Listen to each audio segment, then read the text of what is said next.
Hi everyone, number one Marmaduke fan here. I picked up some copies of Kirby Genesis for free from my local graham crackers because I figured, yeah, I like Jack Kirby. I'll check this out. And it, if the name of this comic book was Kirby Genesis, and I bought it because the title was just Kirby Genesis, and then the contents of the books was actually Jack Kirby making soup. Maybe he was making his special Genesis soup, and that's why it was called Kirby Genesis. I think I would be less disappointed. And of course, a character in the Jack Kirby Makes Soup comic book from Dynamite Comics would have to be Alex Ross, and his part of the story would be he'd be scrounging around on the floor looking for any crumbs that dropped as Jack Kirby was making soup, and then he picks these up, and then he starts snuffles these under his nostrils a bit, and then he puts them in a Tupperware container, and he runs over to the sink and he fills that with lukewarm tap water that hasn't been filtered and has a lot of minerals in it, and then he writes Kirby soup recipe on the side of his Tupperware, and then he puts that in Photoshop, and then he colors it over yellow to try to make it look a little less watery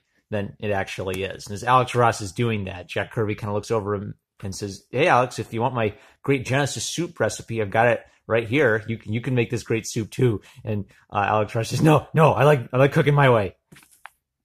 This was atrocious. I'm hitting the wrong one. This is the one I'm mad at. These are two variant covers. These are both issue 6. This is Alex Ross's cover, and this is Ryan Sook's cover. And Ryan Sook's cover wins this edition of Comic Cover Critique because he actually did a line drawing that's kind of cool. I don't like the word Genesis floating in front of this genie's head, but I don't know. I was aware of Alex Ross before the Diversity in Comics channel, and my opinion of Alex Ross was always, oh, that's kind of a cool painting. Yeah, it's my favorite superhero, but kind of painted in a cool, realistic style. But I didn't really dig it. I kind of liked Alex Ross's concept art for the Sam Raimi Spider-Man movie, and then the Diversity in Comics introduced me to a thesis about Alex Ross that I'm going to borrow, and then I want to build on that. So the Diversity in Comics thesis is that Alex Ross tends to paint everything the same way. He paints everything in a painterly style, and it kind of loses life because of that. So it's art that looks good when you look at it, but it's actually really, really, really bad. And I agree with that. This cover, at least, is an example of Alex Ross being a good artist making really bad art that looks good to an initial impression. So what have we got? We've got this weird lightning villainous lady in the super seed, and the villainous bigifying man, and the villainous blue alien dude watching the glow. And Alex is borrowing Jack Kirby ideas. So the craggy face, the evil over the top laugh, and the kind of melodramatic posing, and the bright lights and the shiny spectacle and the over the top armor. But then zoom back and look at it. What's the okay? Well, let's look for some centers of interest. I guess she's pink, so that helps her stand out a bit. But this is all blue all over here. I guess they had to leave blank space up here for the top. Red and blue and kind of fleshy tones. I don't even know how to describe what's wrong with this. I think the problem with this is that Alex Ross is just cranking this out, and he's a good enough artist that he can fake it. He knows how to paint like the contours and tone of the human body, and then he cranks the project out. He sends it to the Dynamite Comics. He collects his paycheck, and maybe he knows or maybe he doesn't that as he looks at this what the total effect is. But the total effect is that this is everything that's goofy about Jack Kirby and nothing of what's great about Jack Kirby. For Jack Kirby is phenomenal. His imagination created an industry and created the mythos for the two major comic book companies. Both of them are essentially, just like some people say that church history is a footnote to Augustine. Comics history is a footnote to Jack Kirby. But you can't deify Jack Kirby. You can't pretend that Jack Kirby was William Shakespeare plus Michelangelo plus Leonardo da Vinci. He was a great comic book creator, and you have to be humble enough to kind of recognize that's what he made and what the strengths of the comic book medium are. In trying to make a beautiful painting out of Jack Kirby characters, we get neither the beauty of great painting nor the fun, imaginative energy of Jack Kirby. It's just bad fan art. So the I opened this up and looky here, Kurt Busiek. I never would have bought a Kurt Busiek comic if it wasn't free and the comic store literally wasn't giving it away to me. Kurt Busiek's unprofessional, nasty behavior online has been chronicled by multiple channels. I had my run-in with him. I've had plenty of people who blocked me without me even interacting with them, or where I was interacting quite politely with them. Kurt Busiek, I made an exception, and I told him he was being stupid because he was being stupid. He is a comic book professional, took it upon himself to pontificate for all of us about how making moral equivocations between Mike Pence and the murderous North Korean regime. Remember when Mike Pence didn't stand up for the North Koreans at the Olympics? Well, Kurt Busiek thought that, as he was resisting, he thought that was incredibly important, and the world needed to hear his opinion as a very problematic comic book writer. They needed to hear his opinion on the matter. I called him an idiot. He acted much like I expected. He made fun of me, and then he blocked me, and he kind of missed the point of my argument, which is that whenever you make comparisons between America and North Korea, and you're trying to make the American administration look bad, it's actually you who looks bad. The only people who thought Mike Pence looked bad because he didn't honor a North Korean murderous regime are a few morons, are like a few morons in academia and a few toxic comic book professionals that care enough about Mike Pence not standing up for the North Korean national anthem to make a big deal about that. So one thesis I have is that morality of storytelling is so important that you can't overlook it. Even if it doesn't have like an Aesop's moral at the end, your morality must inform your stories. And I think Kurt Busiek is morally bankrupt, so that when he comes to try to tell a story based on Jack Kirby characters, he doesn't have the moral force that a Jack Kirby does, where Jack Kirby stories are very primal. They're about good versus evil. They're about simple, good, pure people versus evil forces. So when Kurt Busiek tries to tackle something like that, and he comes at it with a very postmodern, woke, millennial, soy boy worldview, all he can do is just make it 30 pages of fights without any good explanation. This is a garbage comic in terms of how it's written, how it's paced, and how things are explained. It's almost a good idea. The good idea is, what if there was an average world and then voyagers from another planet came, and then suddenly all kinds of crazy things from our myth and our past were real? What if the Vikings were real? What if these ancient Mayan or Egyptian gods were all real, all at once? And how nutty that would be for the world. But rather than giving us a human character to follow that we care about, Kurt just throws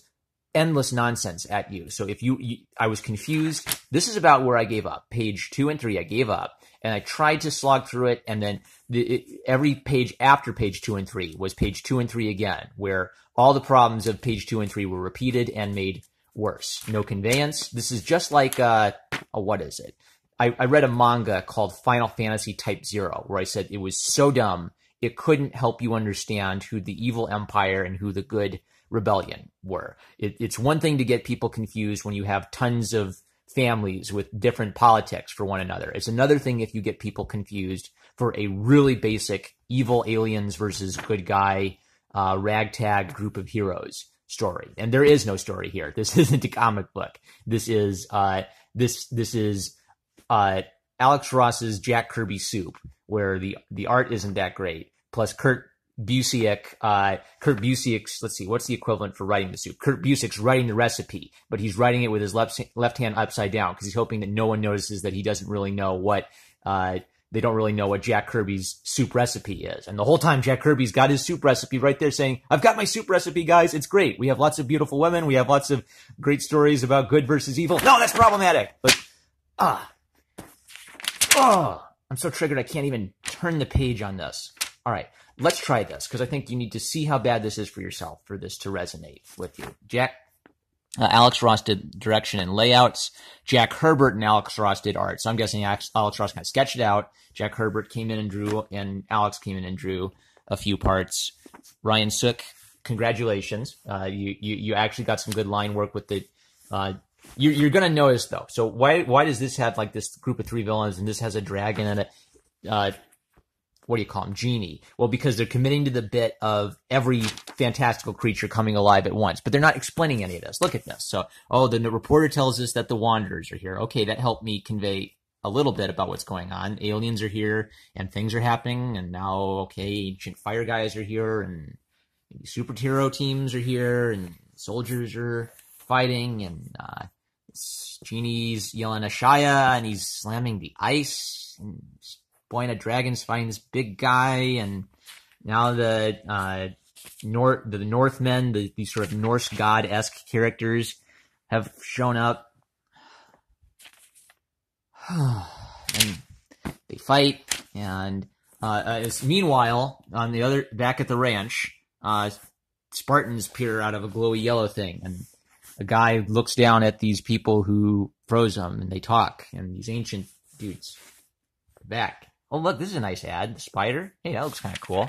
And then this is so bad. I've talked about this. There are comics that are so bad, I look at the ads for rest to maybe hopefully get a few little decent things. So, comic cover critique, Alex Ross. This is one of his better covers. I didn't mind this one, but it's still one of the weaker ones. He's got a gun pointing up here. You're not supposed to point the eye out of the page, and then the cape ends up pointing you out that way too.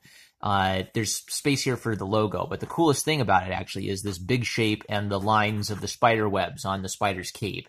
And kind of a cool Dutch angle, but this is also sort of wasted prime real estate for just the background behind the character. This one is so hard to tell what's going on. I think it's over dark, and we've lost the character's eyes. We've lost the cool effect of his spider cape. The line work ends up having the lines of his cape kind of run into the lines of his background. So I would say that if I was ranking these, Lesser would be fourth, Ross would be third, Cassidy would be second. Very simple sort of Batman silhouette shape. We got the simple idea of the shape. We've got, it's strong, simple, and works. And I would give the first place to Francavilla. Because the color is so good. Orange, black, really simple Shepard Fairey ideas, but it's not just doing a bit on Shepard Fairey's Hope poster. It's using the idea of simple color well. It is a straight-on view, which is normally dull, but it's really intense. The silhouette of the skyline and these wires of telephones behind him, kind of creating a spidery look. It adds some punch to the rest of the composition and creates a bird's eye view. So it's like we're on the ground, he's staring dead at us in the face. The red lines from his gun help separate that from the background. So yeah, Francavilla, that's a cool cover you got there. And then what point was I trying to make about Jack Kirby and this? Well, Jack Kirby would tell crazy stories, right? Fantastic Four. So the Fantastic Four would go on an adventure. They'd meet this entire underground city of Inhumans that Jack Kirby would just come up with 20 characters, and it was great. But you had some sane characters to follow who were the family who you connected with. You connected with the Fantastic Four. They'd go on their crazy adventure. You'd meet some crazy stuff. This doesn't have that. Crazy dude with crazy hat.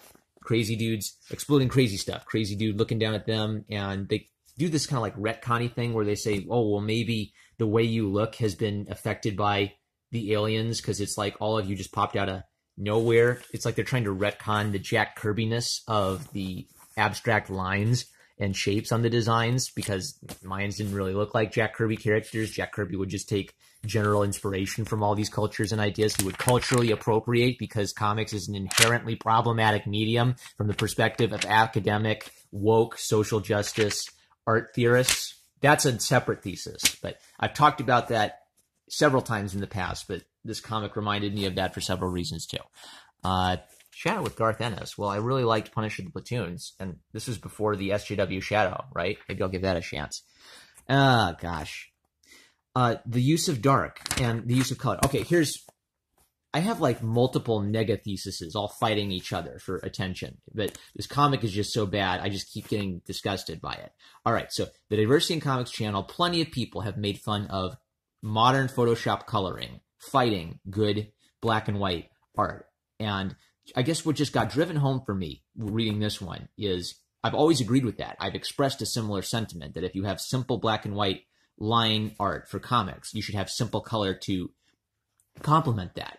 So now my question is, how can you be so bad at your job that you wake up and you spend 90 extra hours making the art look worse than if you had used a fill bucket? how do you not like just step back and look at your work and say, oh, wait a second, I'm making this look worse. This is almost kind of capturing sort of some of that, because I mentioned, Alex Ross is picking up some crumbs of Jack Kirby off the ground, and then he kind of tastes them a bit, and then he puts that in the Tupperware container to make his Kirby soup that he's going to serve to OCD people who are scared of germs, like Zach. But so he's actually getting some interesting line work sometimes, maybe a little too heavy on the shadow. But then the colorist is consistently filling in everything to the point where it's hard to read anything or separate anything or understand what's going on. It's dinosaurs versus aliens. Oh, good. I'm so glad I had an ad to just give me a break from looking at this awful dog's breakfast art and trying to understand why I even have this comic. This is this is all digital painting, so they're committing to the bit of digitally painting everything, which isn't quite my style. I like the simple black and white line art from comic art because it's better. It promotes readability. It lets you read and understand the art with a lot more clarity. But at least they're committing to one thing. Oh, wow. Look, when you look at the ads in a bad comic, you get so much more inspiration than the bad Kurt Busiek comic. So because they've committed to the bit of doing digital art, this is a little bit more wholesome and unified as a whole than all this stuff, which is nothing comes together. The bad guys, they talk about their super seed, and the humans are studying the evil lightning ladies, bugs, and the blue alien blasts the old guy with the super seed, and he can't believe that the old guy lived, so he must be like super ancient. Oh my gosh.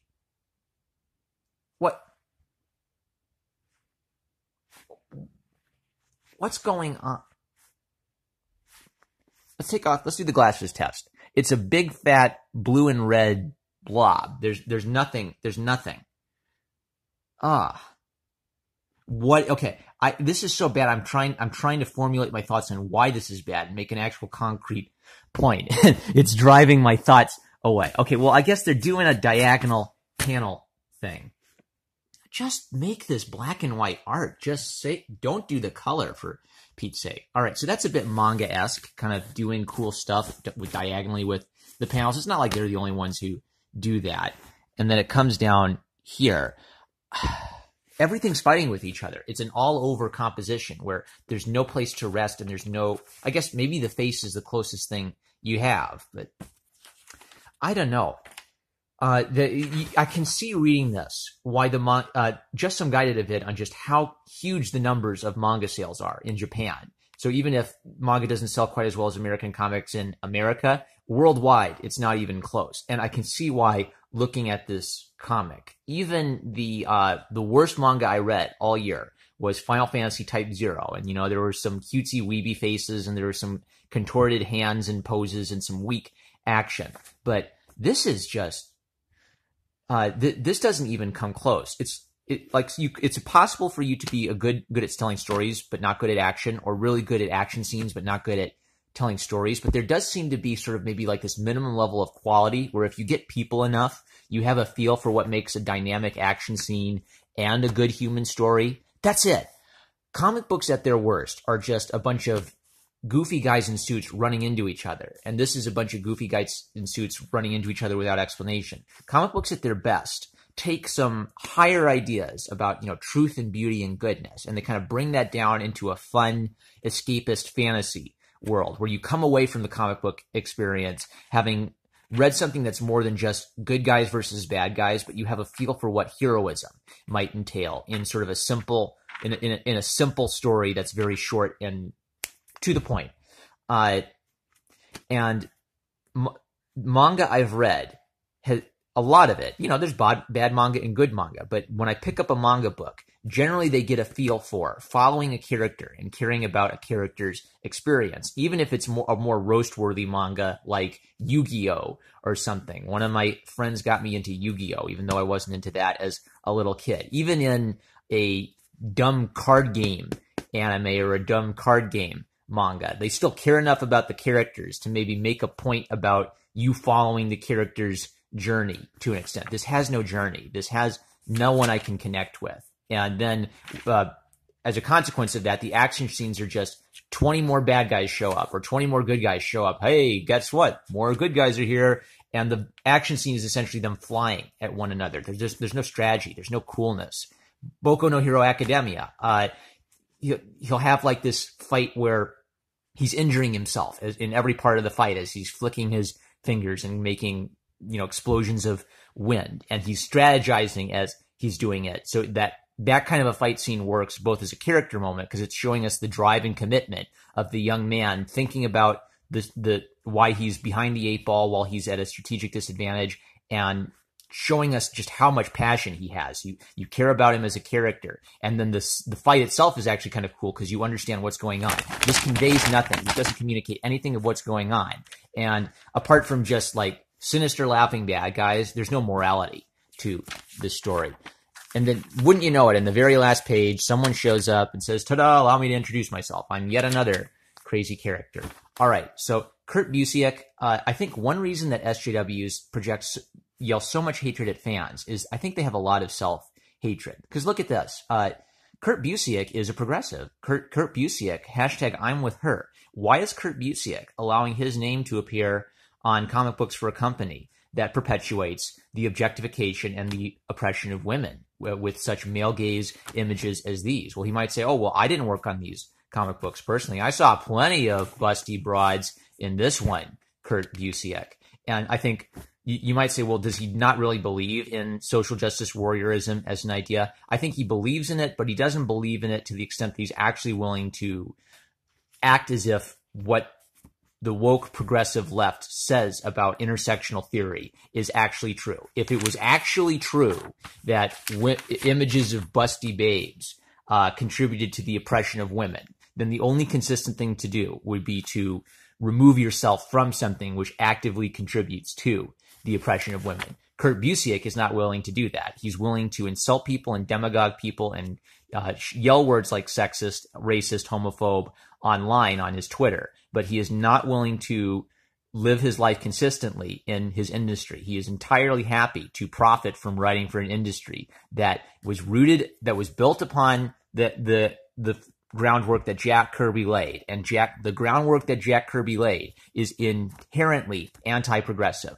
I have talked over and over again about the academic art left and, academic art theory and how weird this is and how this might be, I may be the only person on YouTube who cares about this, but the point I want to keep making is that these people care about the culture and they will subject the culture to their Marxist, third wave feminist lens theory of art theorizing. And guys like Jack Kirby aren't going to be safe forever. Eventually, as the academies become more interested in the low arts and video games and comic books, there are going to be gender studies professors who are going to be writing their theses on the problematic elements of Jack Kirby stories and how this has contributed to anti-feminist beliefs being rampant in comic book culture. And the point I want to make is to them, this is what art means. To them, art really means being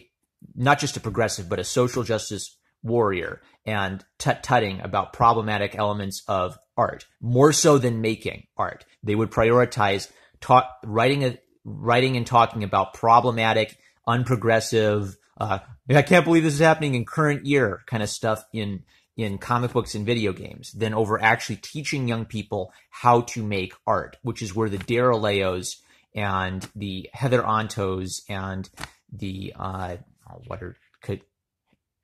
what's the squirrel girl? Erica Hendricksons of the world come from. They don't just pop out of the ground ex nihilo. They are created by an educational environment where that doesn't teach art anymore, that sees art as problematic, that sees beauty as sexist and oppressing of women. And Kirby will not be safe, and Kirby's legacy will not be safe. Because if I can flip through a Jack Kirby-inspired comic and find problematic things that perpetuate male gaze, I know that the people that Kurt Busiek is spending all his time carrying water for on Twitter are going to come for cute Kurt Busiek and the industry that he works for sooner or later, and SJW Marvel is only the first wave of that. If we beat SJW Marvel tomorrow, and SJW Marvel becomes great Marvel and makes great fun books that everyone loves,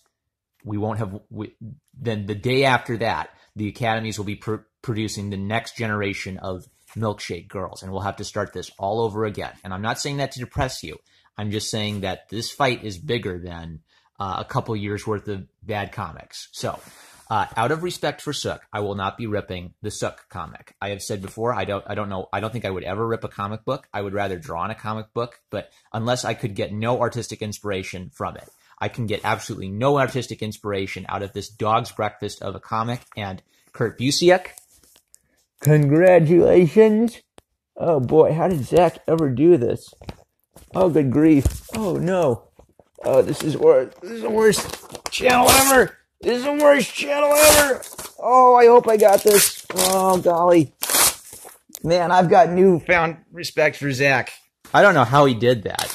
No wonder he did so many face reveals. So guys, this is probably a one-time thing for me because I'm going to be drawing on comic books that I hated. But Kurt Busiek, right back at you, bro. You don't want my money? Well, since you asked so politely, not one penny, Kurt Busiek. But if my comic book store owner literally gives me your stuff for free, I'll roast it for this channel. I'm #1 Marmaduke fan. I love you guys, and I'll catch you later.